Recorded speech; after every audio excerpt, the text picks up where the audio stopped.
Today is Tuesday, August 18th. I took one trade on the Nasdaq. I secured approximately 1R. I did get stopped in profit, and it's looking like I honestly might have been able to hit full TP, but I'm going to break down what that trade was. So coming into the session, I honestly did have a bearish bias. Like on the daily, yes, we're moving in kind of bullish structure, but I feel like this current day is just dumping. Like I'm really not trying to take longs against this. I could look at ES and say, yeah, we're sweeping this low inside this higher time frame gap, but I really feel like NQ is just moving down, going toward like these lower draws.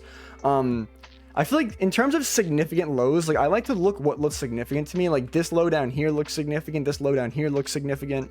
We have yet to take either of those. And also, I feel like one of the main things that made me pretty bearish was the hourly time frame.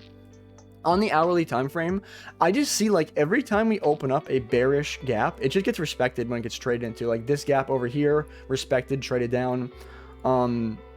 This gap over here, they got traded into around like 8 a.m. respected. Very strong reaction out of it. So like in terms of bias, I'm always thinking what's being respected, what's being disrespected. Bearish PD arrays are being respected and bullish PDs are being disrespected. Like obviously we look to the left, like these bullish gaps are just being closed through. So I'm looking for shorts, and in terms of a bearish target, what I want to target in the weekly, there is this weekly fair value gap, because like the higher time frame moves the same way the lower time frame does. Like we're pulling back, we're due for a retracement after an extended move. So that means, just looking at I keep looking at the lower time frame to see if this thing's gonna run without me. But I believe that even though I am bullish higher time frame, this weekly fair value gap down here needs to be rebalanced. So we're going to sweep out previous week's low, and then from there we can continue higher. Way too many drawings. But so that was my main draw. It's probably going to hit, honestly, but this weekly gap over here. So I have all this narrative in mind. So the trade I took was I saw a 930 open, we traded up, and then we swept a high on the 15-minute chart. That was what I was basing this trade off of. So, well, actually, no, this was the first initial move I was thinking about, but so we came up here, we opened up,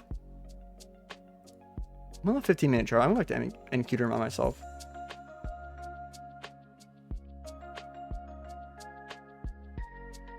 We ended up closing through that. I was just thinking, I remember at first there was this 15-minute bearish gap over here. We swept the high and reacted kind of. No, I'm looking too far over. Oh yeah, never mind. Ignore me. It's this 15-minute gap over here. So we swept the high inside of this 15-minute gap. So I'm bounce had to work. Have a good rest of your day, Roy. But so yeah, we swept the high inside that 15-minute gap. Took me way too long to find. Ignore that. But so I was expecting this high up here to be protected too, because this high even traded into like an hourly gap, right? So that high should be protected. Oh yeah, previous week's low is probably gonna hit. So I can show my executions. I took on MNQ, I took 4 contracts, which is like risking $500. I took this 2-minute IFVG.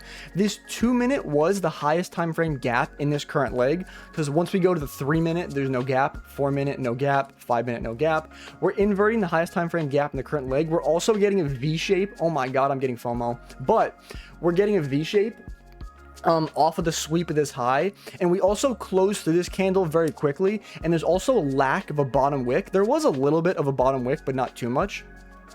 So I took this candle close, I market ordered stop loss of the swing high. I took 50% of my position off at like 1 to 1.6, where this was down here, right?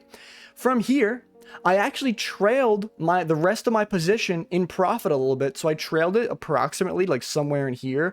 I was thinking, you know what, like we put in this extreme wick after 10 a.m.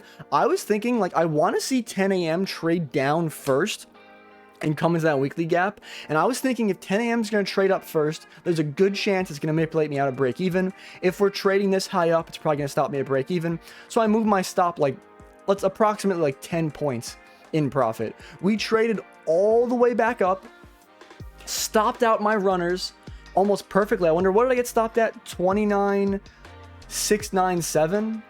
I mean, nah, well, it stopped me out by like 5 points, let's say 10 points, somewhere in that range. And then now it just dumped right back off there. And it looks like we are heading for that weekly fair value gap down here, which would have been like 3.4R. So I was able to lock in like $400 on the day. I probably would have locked in like 1,200 on this eval.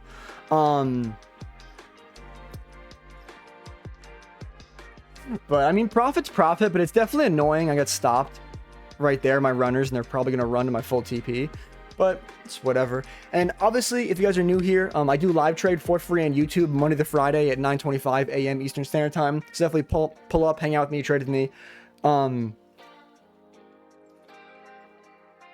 Yeah, also subscribe for more free live trading. Hit that like button. Leave a comment with your thoughts.